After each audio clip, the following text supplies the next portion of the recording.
Então, boa noite aos amigos de Santa Teresa. Estou extremamente feliz de estar aqui com vocês, reunidos. E no modo híbrido, né? Eu fiquei feliz de saber que vocês já estão no modo híbrido. Nós também, todas as nossas reuniões doutrinárias estão assim, de quinta e de domingo. Então, nós queremos abraçar vocês e torcer para que os trabalhadores vão retornando, né, vão se encorajando para voltar a todas as atividades da casa, porque a gente sabe como é importante uma casa espírita aberta, uma casa espírita operante. Então, nós queremos desejar isso para vocês aí. Nós escolhemos o tema Família e a Vida de Todos Nós, porque nós estamos vivendo um momento diferenciado nas nossas vidas, a vida do planeta. E, portanto, a família, que é a base estrutural da sociedade, ela também teve uma mexida muito grande. E é importante a gente conversar mais a respeito dessa temática. Ela parece que é uma temática batida, mas, na realidade, no nosso atendimento fraterno aqui da casa, por exemplo, os grandes conflitos que se estabeleceram por conta do Covid se deu principalmente dentro das famílias. E muitas vezes as famílias não sabiam como conduzir o problema, o conflito, as dificuldades, e optaram, portanto, por desfazer a família, né? Então, nós ficamos pensativos a respeito dessa questão e o que é que está faltando em nós, enquanto membros de uma família, o que é que nós precisamos fazer para melhorar, para facilitar na resolução das dificuldades que nós encontramos. Então, são esses tipos de reflexões que nós vamos buscar nas obras básicas da doutrina, o Livro dos Espíritos, o Evangelho, como também nas obras subsidiárias de Joana de Ângeles, Emmanuel, e a gente está querendo conversar um pouquinho nesse sentido, tá? Eu quero começar a conversar com vocês usando uma história do livro. Vocês estão vendo a capa do livro? Tá. Então, esse livro aqui, Reportagens da Vida, ele foi psicografado pelo Júlio César Grande Ribeiro, o tio Júlio da Casa Espírita Cristã. Muitos de vocês teve a oportunidade de conhecê-lo, né? Esse livro, ele foi editado em 2011, a primeira edição, 3.000 exemplares, e ele traz aqui a narrativa de várias histórias, várias vivências, narradas por um espírito que era repórter quando encarnado e que na espiritualidade ele continuava com esse mesmo perfil, né? Ele continuava escrevendo como um repórter. Então, quando ele ficava sabendo a respeito de um socorro, de uma história na espiritualidade, e ele era convidado a participar para ele poder aprender, ele então ficava discretamente participando ali daquele momento, e se tinha permissão da espiritualidade, ele fazia uma crônica daquilo, trazia um pouco da história para que ficassem os registros, para que nós, encarnados, aprendêssemos com aquilo ali, com aquela vivência. Então, eu quero contar para vocês a história do Clementino Silveira, esse nome que se dá no capítulo 8 do livro. Essa história está intitulada como sendo A Omissão. Conta na história que o Clementino Silveira, ele morreu subitamente com problema coronário, né, disfunção coronária. Tinham 4 filhos, 2 rapazes e 2 moças. 53 anos ele estava. Ele, quando aqui na Terra, foi filho de espíritas, ele aprendeu muitas coisas da doutrina espírita, mas aí, quando ele se tornou adulto e foi procurar a profissão, ele, então, no estudo e profissionalmente muito ocupado, até que ele encontrou a namorada, eles casaram, tiveram esses 4 filhos, viviam tranquilos, a esposa era uma parceira, uma mulher digna, e eles viveram a luta de criar os filhos com honestidade, né? Todos eles cumprindo bem o seu papel. E quanto à religião dessa família, o Clementino, permitiu que a esposa, que era de uma família muito católica, conduzisse os filhos, portanto, na Igreja Católica. E assim foi, e assim aconteceu.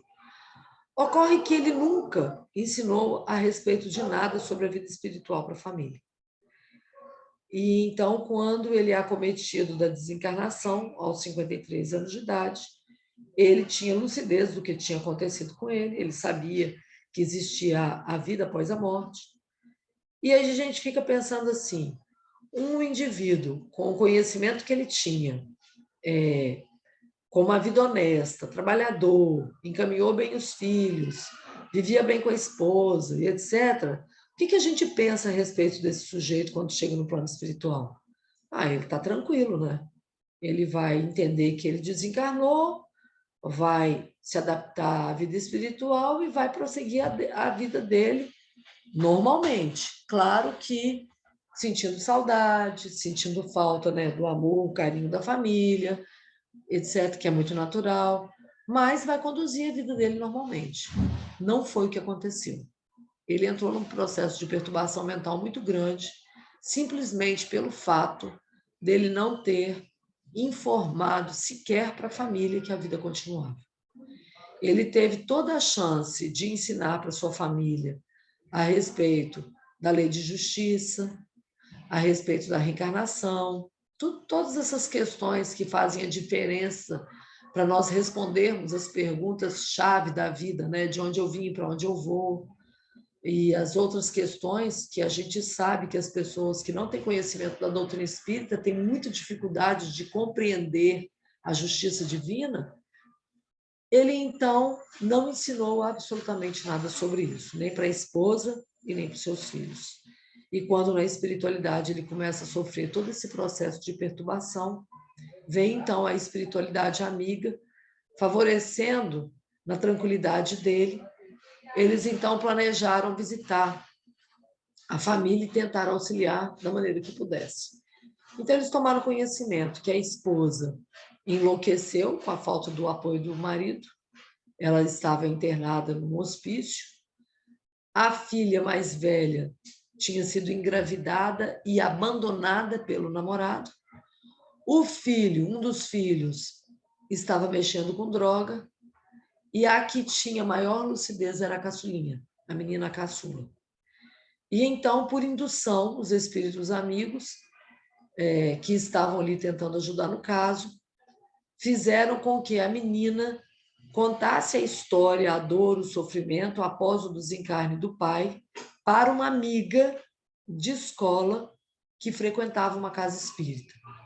E através dessa narrativa que essa menina fez para a amiga, essa amiga a convidou para frequentar a casa espírita, e então toda a família, inclusive ele, o Clementino, começaram a ser auxiliados e começaram a ser reestruturados.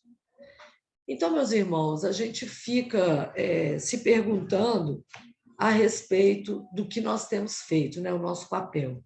E nós queríamos convidá-los que a gente desse uma repassada em algumas questões que surgiram e os conflitos maiores que a gente percebe que acontecem nas famílias do nosso planeta, para perceber se nós tem alguma dessas questões que poderiam ser melhoradas nos nossos lares, ou se existe alguém junto de nós, próximo a nós, pedindo socorro, e se teria condições de nós auxiliarmos de alguma maneira.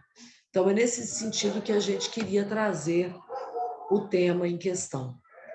E aí nós queremos começar com a pergunta do Livro dos Espíritos, quando Kardec questiona na questão 775 o que seria para a sociedade o resultado do relaxamento dos laços de família. E a gente observa que, hoje em dia, o relaxamento dos laços de família está se dando de várias formas. Eu não quero ficar caracterizando aqui essas várias formas, mas cada um de nós vai refletir a respeito. O fato é que os espíritos são claros em dizer a recrudescência do egoísmo.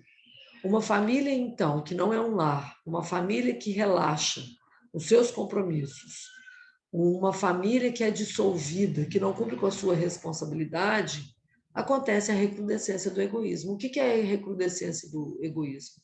É o nascimento, né? É o desenvolvimento do egoísmo entre as pessoas que frequentam aquele lar. E, então, na narrativa da Joana, nesse livro aqui, Constelação Familiar, ela coloca que a família é a base fundamental sobre a qual se ergue o imenso edifício da sociedade. E ela acrescenta mais ainda, ela coloca que o ser humano é estruturalmente constituído para viver em família, a fim de desenvolver os sublimes conteúdos psíquicos que lhe jazem adormecidos, aguardando os estímulos da convivência no lar para libertá-los e sublimar-se. É interessante que hoje a gente tem na ciência, né, a antropologia, a sociologia, quando traz a narrativa de determinadas crianças que foram encontrados no meio de selvagens e que o seu comportamento se tornou um deles, né, um igual a eles, justamente porque não conviveu com humanos. Recentemente, há quase uns 10 anos atrás, lá na Polônia, a gente soube, através do noticiário, da história de uma criança que tinha mais ou menos os seus 1 ano e meio, que se encontrava junto dos cachorros, 3 cães na casa. Ali ela engatinhava, comia ração, né? E não tinha nenhum adulto que tomava conta dela, porque a mãe era alcoólatra e ela saía para poder beber, largava lá, colocava comida para os animais e a criança ficava solta ali junto dos bichos. Como o único alimento que tinha era do animal, a criança que já era cuidada e a convivência dela era com aqueles animais, ela então adotava a mesma postura que aqueles bichos. E foi por uma denúncia anônima que a assistência social chegou naquela casa. Quando chegaram, a criança rosnava, não conseguia levantar o corpo, né, porque ela se comportava como aqueles bichos. Então, a gente observa que, de fato, que para nós aprendermos a ter comportamento de humanos, nós precisamos conviver com humanos. E o nosso desenvolvimento desse comportamento na presente encarnação, ela se assemelha com aqueles nas quais tornam-se o nosso espelho. Então, se eu tenho um pai e uma mãe que são pessoas confusas, violentas, viciadas, etc., eu vou aprender esse tipo de comportamento. Se eu tenho pessoas equilibradas, estudiosas, carinhosas, generosas, eu vou aprender esse tipo de comportamento. Então, nós nos desenvolvemos na nossa estrutura psíquica carregada já de vidas pregressas, de ensinamentos, de aprendizagens diferentes. Então, todo o desenvolvimento ele vai se dando nessa convivência. Muito importante, portanto, o papel da família para a formação dos humanos que compõem o nosso planeta. E então, ainda, os espíritos colocam para a gente, agora Emmanuel, falando a respeito das dificuldades na vida em família. E ele traz, na sua narrativa, no livro Vida e Sexo, através do Chico, algumas colocações muito importantes dessas convivências. Então, a gente começa aqui trazendo o exemplo, na família, das relações possessivas, né, entre mãe e filho, pai e filha. Então, olha o que Emmanuel fala. Amantes que se corromperam e se abandonaram renascem na condição de pais e filhos, a fim de alterarem o comportamento afetivo e sublimarem as aspirações. Traidores de ontem, agora se refugiam ao lado das suas vítimas para conseguirem seu perdão, vestindo a indumentária do parentesco próprio.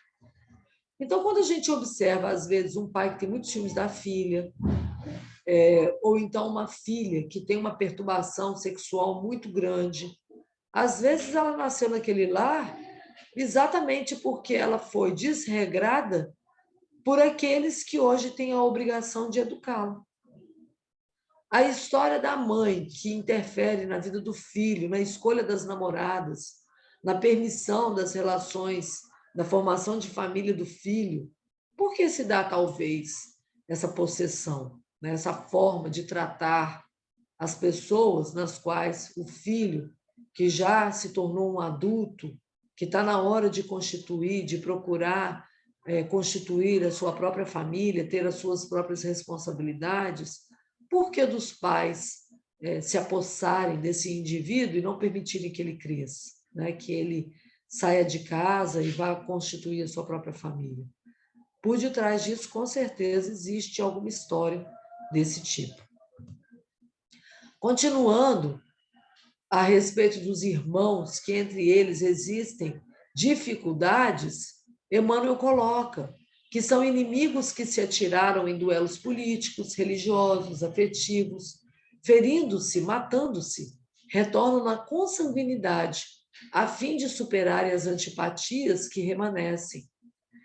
Então, a gente observa hoje, no mundo que nós temos hoje, essa questão que acontece das guerras de opinião que se estabelecem por todo tipo de problema que acomete uma família ou fora dela. Quando nós não aprendemos a discutir os problemas no campo das ideias e deixamos que a animosidade tome conta de nós, ferindo o outro que pensa diferente de nós, é claro que existirá um determinado momento entre esses indivíduos eles se reencontrarem para acertarem aí as suas querelas. E muitas vezes nós encontramos irmãos que são verdadeiros inimigos. Nós observamos famílias que os irmãos não se falam. Às vezes é uma mãe que não fala com a filha, ou a filha não fala com a mãe, ou é com o filho, né, e o pai. O fato é que nós encontramos famílias com esse tipo de desajuste, onde as pessoas perguntam por quê, né? E existe uma causa, sem dúvida, existe uma causa para tudo isso acontecer. Falando a respeito, né, continuando a dizer sobre os problemas que acontecem na vida moderna, nós listamos algumas e queremos colocar aqui, trazer a lembrança desses problemas para mostrar que o desajuste, os conflitos estão dentro de todas as famílias, e não é à toa. Mais adiante nós vamos falar a respeito disso. Nesse slide, nós queremos falar a respeito dos problemas. Então, nós temos a família, hoje em dia, ela se dissolve com muita facilidade. As palavras sacrifício, esforço, tolerância estão em desuso. Nós observamos as pessoas que casam-se apaixonados e falam, se não der certo, eu separo. E daí se comporta dentro do casamento como se fosse o momento do namoro, só que de uma maneira mais complexa, porque aí vem os filhos, vem o envolvimento da família dele e dela, vem os problemas da vida conjugal, vem a questão da herança, que traz muitos conflitos por detrás dela. Então, a família ela se dissolve, mas ficam-se os problemas, os traumas, os conflitos, que muitas vezes aumentam quando você não sabe perdoar, quando você não sabe compreender a dor do outro, quando a gente não tem desenvolvido em nós as virtudes necessárias para um bom convívio. Papéis não são respeitados, falta hierarquia. Então, a gente vê muitas vezes o pai e a mãe falam que é muito amigo dos filhos, só que nessa questão de amizade, começa a conversar com os filhos como se os filhos tivessem o mesmo desenvolvimento psicológico e se ele tivesse envolvimento, como colocasse o filho no meio, por exemplo, da relação do casal. Ou então, os pais já são separados e aí o pai ou a mãe começa a compartilhar com o filho e com a filha as relações que surgem, né? As questões que começam a acontecer na vida daquela pessoa por ordem da separação, como se o filho fosse um amigo, como se não fosse, não tivessem responsabilidades distintas entre ser pai e entre ser filho. As hierarquias, portanto, elas estão muito estranhas. Às vezes a pessoa fala assim, não, porque a gente conversa de tudo, eu quero educar o meu filho para tudo. Sim, podemos educar os filhos para tudo, mas existe um limite entre a questão daquilo que acontece com a sua vida de adulto e as responsabilidades que você joga para cima do filho, que é filho, não é o seu parceiro, não é a pessoa colocada por Deus para compartilhar os problemas com você. É a pessoa que foi colocada por Deus para você educar. Você tem responsabilidades a respeito do que está acontecendo na vida daquele indivíduo, né? Outro problema é a questão do individualismo, o indiferentismo. As pessoas hoje elas vivem os seus problemas tendo uma dificuldade muito grande de exercer a empatia. Nós tratamos os assuntos de família através do celular. Às vezes as pessoas não foram educadas, todo mundo comendo à mesa, todos reunidos. As pessoas elas ficam cada uma fechada no seu quarto, assistindo a sua TV, os seus programas, e as pessoas não se conversam.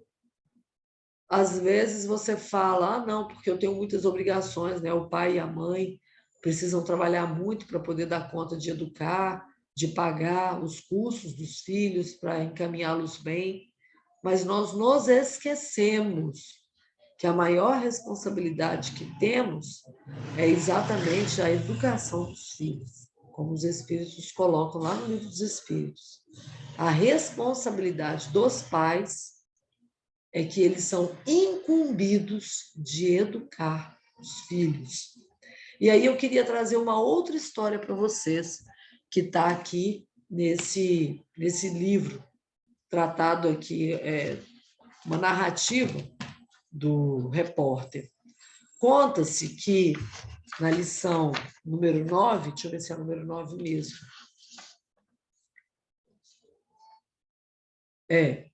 número 9, chama Percalços da Invigilância. Conta-se aqui que o casal estava fazendo a leitura de uma carta e eles estavam desesperados. E no final da narrativa é que a gente vai entender por que é que eles estão desesperados. A filha tomou alguns medicamentos para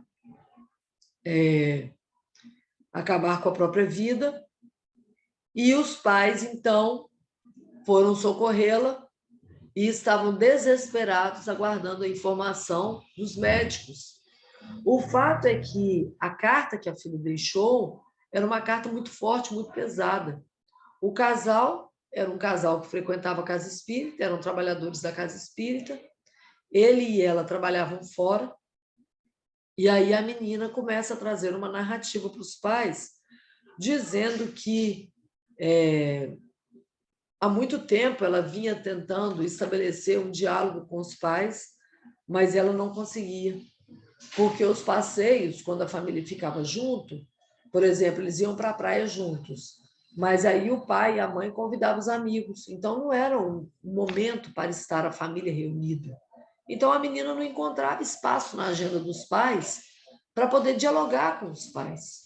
E aí ela coloca nessa carta, lembra, pai e mãe, que eu já estou com quase 20 janeiros, e os meus irmãos com 12 anos, ou seja, existe um distanciamento muito grande, eu me sinto muito sozinha, e eu gostaria de compartilhar com vocês algumas questões da minha vida, e eu não consigo.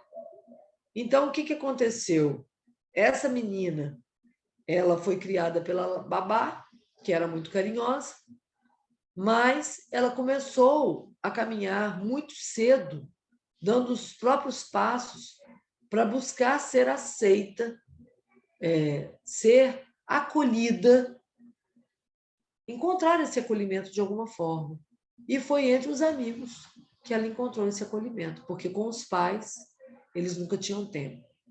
Só que muitas coisas tristes aconteceram com essa menina. Ela se vulgarizou, aí aqui fala que quando ela colocou o primeiro biquíni dela para poder ir para a praia, um biquíni bastante cavado, bastante decotado, o pai chamou atenção e a mãe falou: meu bem, deixa, isso faz parte da moda. E a mãe, então, foi com esse pensamento de deixar a filha viver as coisas da terra, e o pai querendo chamar atenção, e a menina, então, foi ali fortalecendo as suas tendências, porque ela não se sentia acolhida pela família, ela não era corrigida, então ela foi libertando as questões psíquicas, que é o que a Joana coloca, né? As questões do passado, que vinham mais fortemente nas tendências dela, e ela foi se soltando e se jogando para a vida mundana. Ela se prostitui, ela cometera 2 abortos, ela se prostituiu e dançava fazendo stripper, não era respeitada pelos parceiros, e ela foi mergulhando cada vez mais, se engendrando cada vez mais nesse clima de uso da carne, fazendo uso de drogas, que ela não suportava a própria dor. Ela não via uma saída, um retorno digno para que ela pudesse se recuperar. Então, o que ela fez? Ela planejou o suicídio e ela pensou assim: quando eu chegar lá no inferno, eles não vão dar conta de mim e eles vão me expulsar de lá. E daí, o que a espiritualidade vai conseguir fazer comigo é me colocar no propósito da reencarnação. Aí, quem sabe, eu consigo um novo recomeço. Olha o que passava na cabeça dessa menina.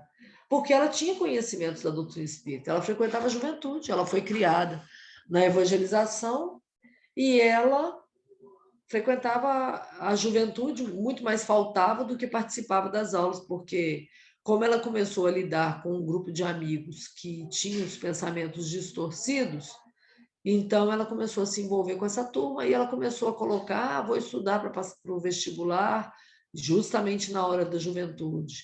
Ela arrumava compromissos, contava mentira para os pais e os pais não percebiam.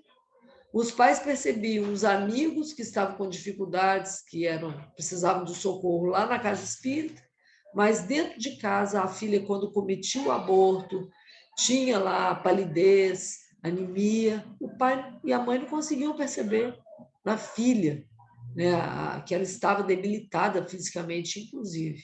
Então, ela traz toda essa narrativa nesse livro, nesse conto, né, o repórter trazendo a narrativa.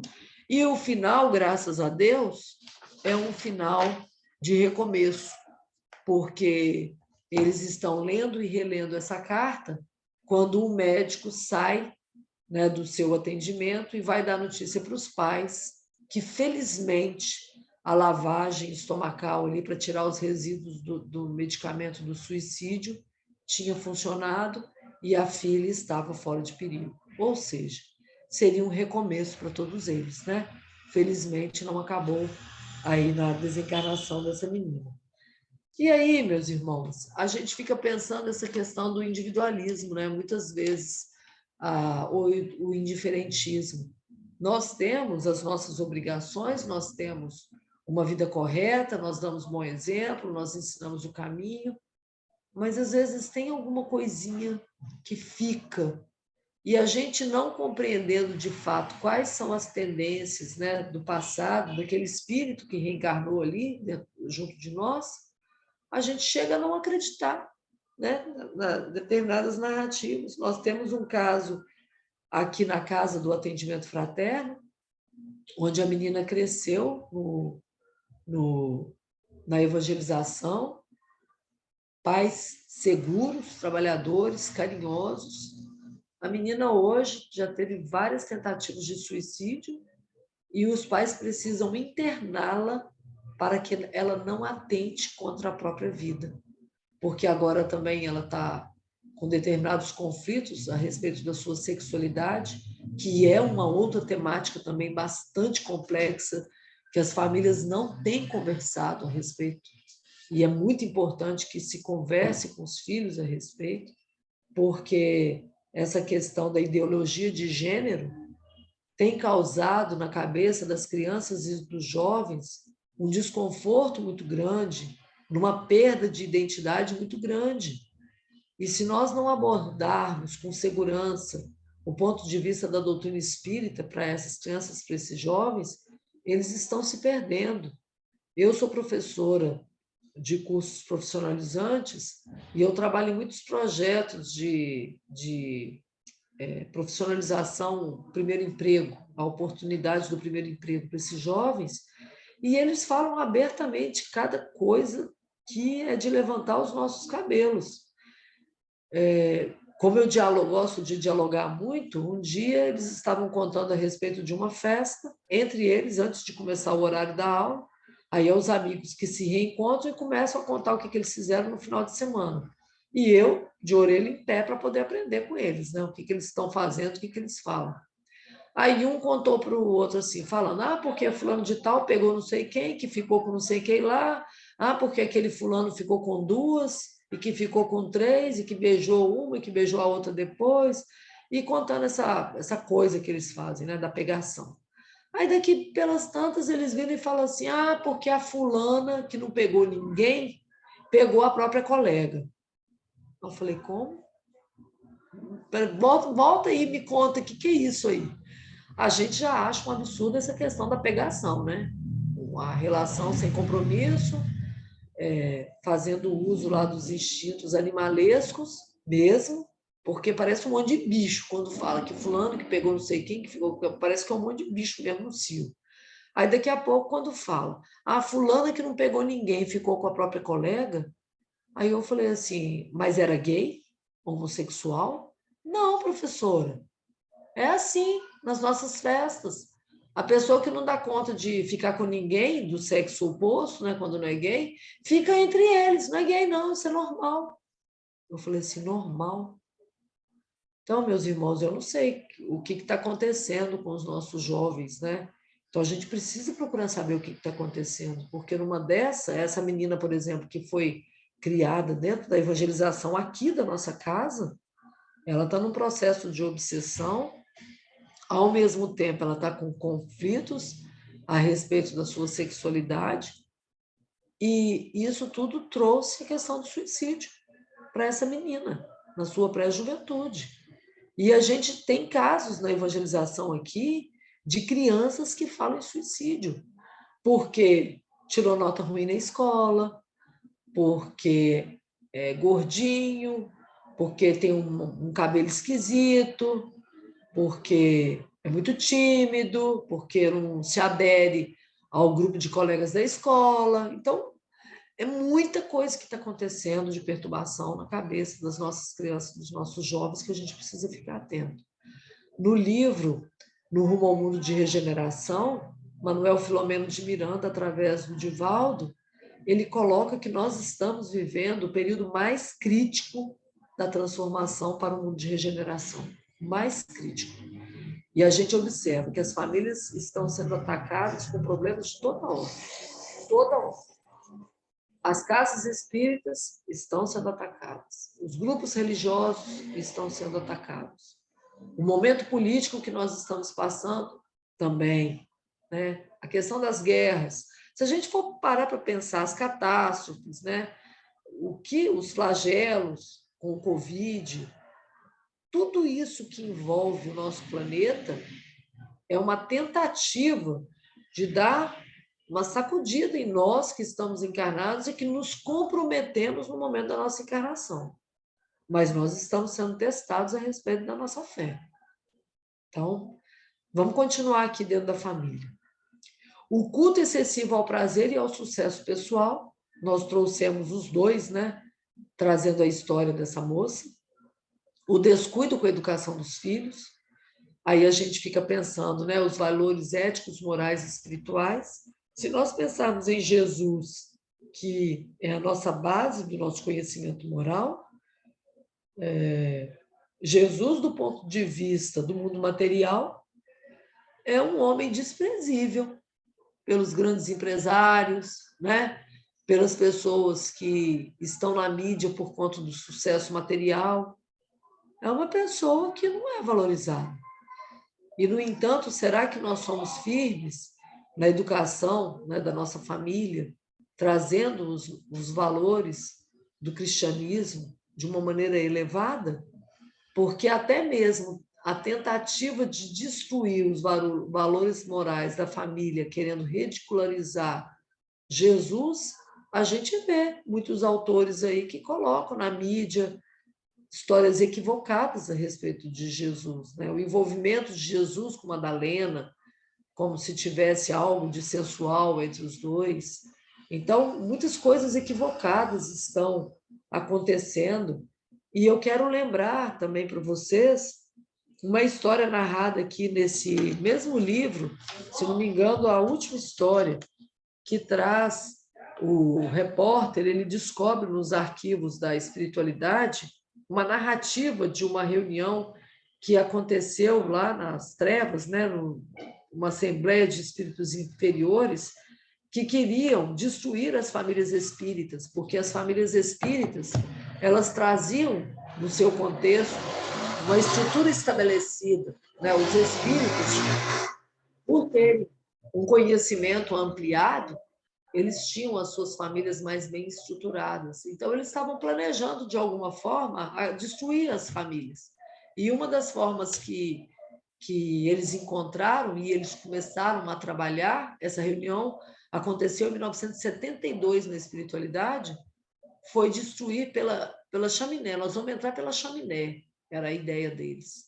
Vamos disseminar tudo isso aos poucos. Aí o chefão lá pergunta, mas como nós vamos fazer isso? E ele fala, nós vamos usar o meio de comunicação. Vamos inspirar os autores de filmes, de novelas, dos meios de comunicação.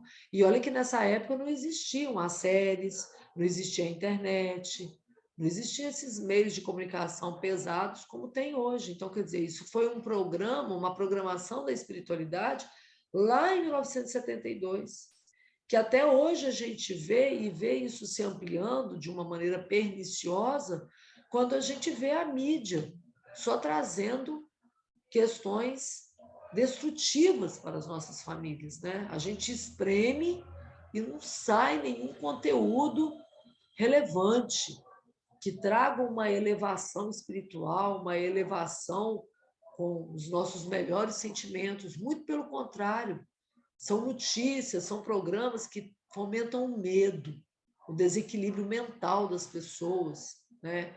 Colocam os conflitos às claras, onde um é contra o outro e, portanto, ele precisa se vingar por causa de alguma coisa que aconteceu. E essas vinganças vêm através de ciladas, né? De roubo, de destruição das famílias, de mexer com as questões do dinheiro, do prazer material, do sucesso pessoal. Então, as histórias que a gente vê nas narrativas, nos filmes, das novelas, dessas séries, o pano de fundo, geralmente, é a vingança, é o ódio, né? É a falta de perdão, é a impaciência, a intolerância. Então, é isso que a gente está cultivando cada vez mais, né? Esses jogos que existem aí para os nossos jovens que adoram zerar, né, como eles mesmos falam, é tudo de guerra, é tudo que vai destruir, que vai dizimar uma tribo, que vai acabar com alguma coisa para o sujeito ser muito bom. Aí ele consegue, né, o recorde, ele é muito bom porque ele aprendeu a dizimar. Aí ele zera o programa ali colocado do brinquedo. Então, são questões muito sérias que estão trazendo um desenvolvimento equivocado, desequilibrado. E o pior de tudo é a gente ver adultos que foram educados com valores morais que eram mais firmes dentro dos lares e adultos que estão se envolvendo no meio disso e que não estão preocupados com a questão ética, com a questão espiritual. É muito triste isso. Não se aprende e não se ensina as pequenas obrigações. E aí a gente vê o quarto das crianças, dos jovens, que parece um ninho de rato, né? Uma bagunça. A criança acorda, não se arruma mais a cama. Tem tudo à mão. Vão levar leitinho na cama. não penteia o seu próprio cabelo, não escova os próprios dentes. Aí sai de casa com aquelas camisas viradas do avesso, não precisa mais passar, o cabelo todo atrapalhado. Às vezes colocam determinadas indumentárias, né? Corrente, piercing, muito lápis preto nos olhos, muito uso de cor preta. Então você vê que aquela coisa carregada, tenebrosa. Então a gente vê as coisas acontecerem e fala, não, é moda. É porque os amigos dele fazem assim, eles usam isso. Vão prestar atenção nisso, porque isso é um passo para chegar à questão da violência, das drogas, da depressão, do pânico e tantas outras doenças que estão acontecendo. E aí, meus amigos, a gente fala assim, não, mas marido e esposa estão casados, a família está constituída, né? Existe uma estrutura por detrás ali. Mas eu pergunto para vocês, isso já não é a recrudescência do egoísmo? Você vive lá, cada um está enfiado dentro de um quarto, as pessoas se falam através da internet, pegam lá a comida na panela, não se senta mais à mesa, não se olha mais um para o outro, não se faz um evangelho juntos, não se ora junto. Então, isso é recrudescência, porque nas nossas atitudes, nós estamos tomando atitudes individualistas. Aí você fala assim, não, mas a vida moderna é assim mesmo. Mas isso é bom? Ela pode até ser, mas a gente tem que perguntar, isso é bom? Isso está trazendo benefício para a minha família? Né? Então, na sua generalidade, o matrimônio é o reajustamento das emoções, é uma oficina de reparação moral, através das quais espíritos comprometidos se unem para elevados cometimentos no Ministério da Família. Isso está lá em Joana de Ângeles, no SOS Família, e a gente pergunta, será que a gente leva isso em consideração? As pessoas têm esse tipo de informação? Nós estamos preocupados em ensinar isso para as pessoas, os que já sabem, como esse Clementino aqui, ele não ensinou a família dele. Aí vem a questão da espiritualidade para poder auxiliá-lo no pedido de socorro, porque a sua família estava desestruturada. Os cônjuges devem se empenhar até o limite máximo possível para evitar o rompimento dos laços familiares. Uma prática mais intensa do amor e do perdão de ambas as partes poderá solucionar muitos impasses. E a gente vê, a gente observa que, de fato, é por muito pouco que as famílias se dissolvem. Às vezes é mais fácil o indivíduo, para dar continuidade, né, nos seus vícios, seus prazeres, os seus hábitos equivocados, é dar continuidade aos prazeres materiais. Ao passo de que o indivíduo ele se esquece que o esforço deve ser no sentido da vida espiritual e não abrir mão da vida espiritual pela vida material. E aí a gente observa que as dificuldades estão entre os casais e os casais também não percebem que eles estão caminhando para o desenlace do casamento, né? Então, são os silêncios injustificáveis quando os parceiros estão juntos. Agora, a questão do celular, né? Cada um, você sai para comer uma pizza com a família, está cada um com o celular na mão e não se conversa. O tédio inexplicável ante a presença do companheiro ou companheira. O indivíduo está lá junto do parceiro, que poderia dialogar sobre tantas coisas, fazer tantas coisas benéficas para a família, para o casal, e estão lá os dois entediados. A ira disfarçada quando um dos cônjuges emite uma opinião, a gente não sabe ouvir, a gente quer manipular as coisas para que aconteçam do jeito que eu escolhi, e não respeitando a outra parte. A saturação dos temas habituais versados em casa, fugindo para internas leituras de jornais ou inacabáveis novelas de televisão. Isso aqui, quando foi escrito, só tinha novela, né? Porque agora são as séries. Uma série tem lá 100 e tantos capítulos. Aí você fala, meu Deus do céu. Aí as pessoas, a conversa. Quantos capítulos você já viu da série tal? Ah, eu já vi os 80 e tanto. Ah, eu já vi 90 e tanto, né? Tirando vantagem. Falando, gente, para quê? Isso vai conduzir a família para onde? Qual o conteúdo benéfico? Aí depois, irritabilidade contumaz, sempre que se avizinha do lar. O sujeito, quando está no trabalho, quando está com os amigos em algum lugar, está bem, está feliz. Quando está na casa espírita, está bem, está feliz. Mas quando está se aproximando do momento de casa, o sujeito começa a ter um desinteresse, uma irritação, uma coisa esquisita. Desinteresse pelos problemas um do outro. Às vezes a pessoa chega triste em casa, ela traz uma narrativa de dificuldade, o outro não se interessa. Falta de intercâmbio de opiniões entre as pessoas, atritos contínuos que ateiam fagulhas de irascibilidade, capazes de provocar incêndios em forma de agressão desta ou daquela maneira. Então, são observações que Joana traz, que a gente tem que estar atento, mas ela também traz a solução. Ela fala, antes que as dificuldades abram distâncias e os espinhos da incompreensão produzam feridas, justo que se assumam atitudes de lealdade, fazendo um exame das ocorrências e tomando-se providências para sanar os males em pauta. E aí, o que a gente pode fazer, né, nesse momento, se a gente reconhece? Abrir o coração um para o outro, ceder cada um no que lhe concerne ao benefício dos dois, reajustar comportamentos, redescobrir interesses comuns, cultivar juntos ideais nobilitantes, pensar em coisas nobres, estabelecer objetivos superiores, corrigir deficiências e reorganizar o panorama afetivo entre aquele casal. Então, meus amigos, é observar mesmo os problemas que acontecem e não se esquecer de que os filhos, eles são espíritos que já vivenciaram, que têm lá os seus registros do passado. E é estimular um novo processo, né? Cultivar hábitos melhores, a gente não se esquecer de que o despertamento da criança ele vem aos poucos, e os espíritos falam para a gente que até os 7 anos de idade ele ainda está sofrendo a questão do processo reencarnatório.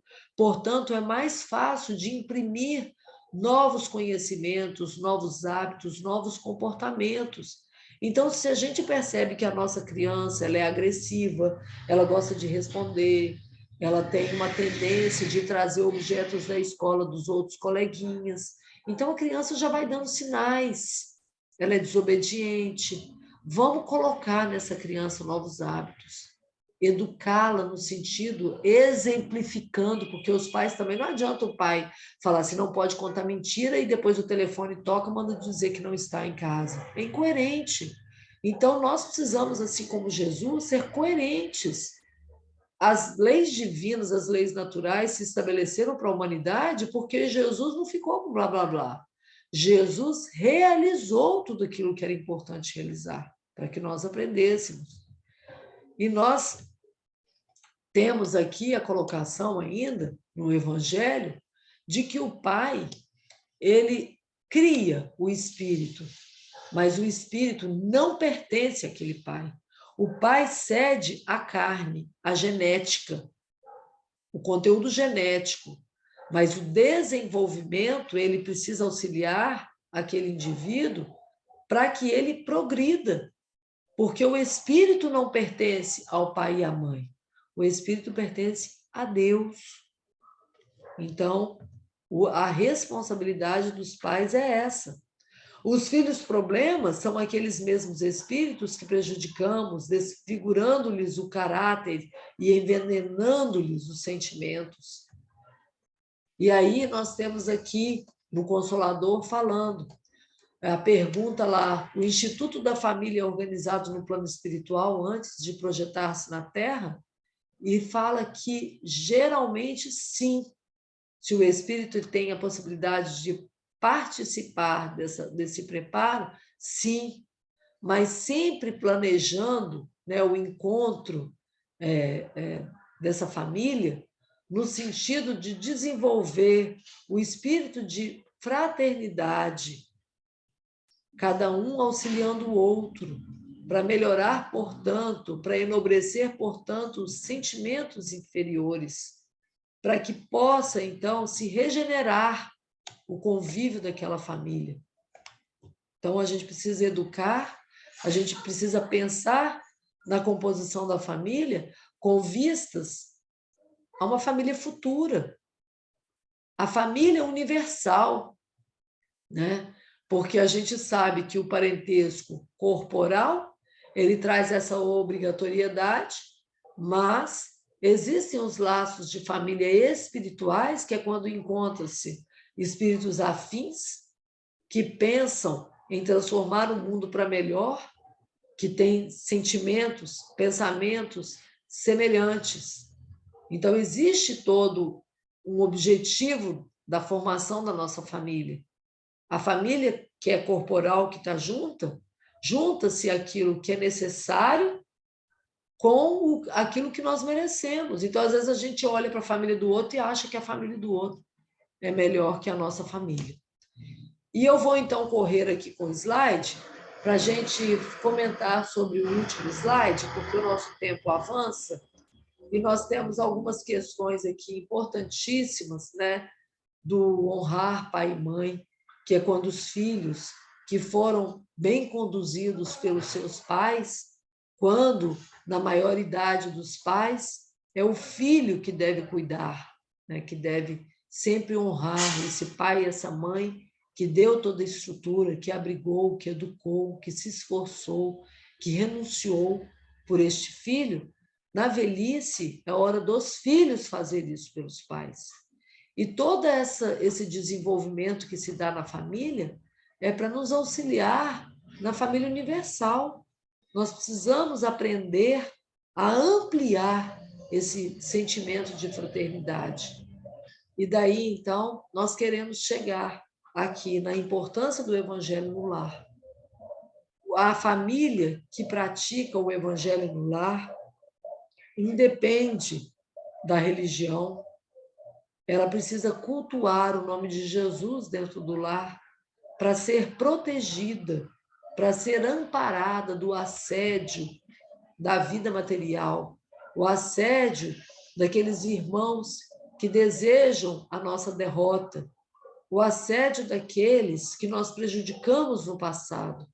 É muito importante a prática do evangelho no lar, porque é um momento onde a família reunida se harmoniza, se coloca olhando uns para os outros com a base de tudo aquilo que a gente precisa aprender, que é Jesus, e a gente pode até aproveitar o momento depois do evangelho no lar para ajustar determinadas questões que precisam ser ajustadas dentro da família.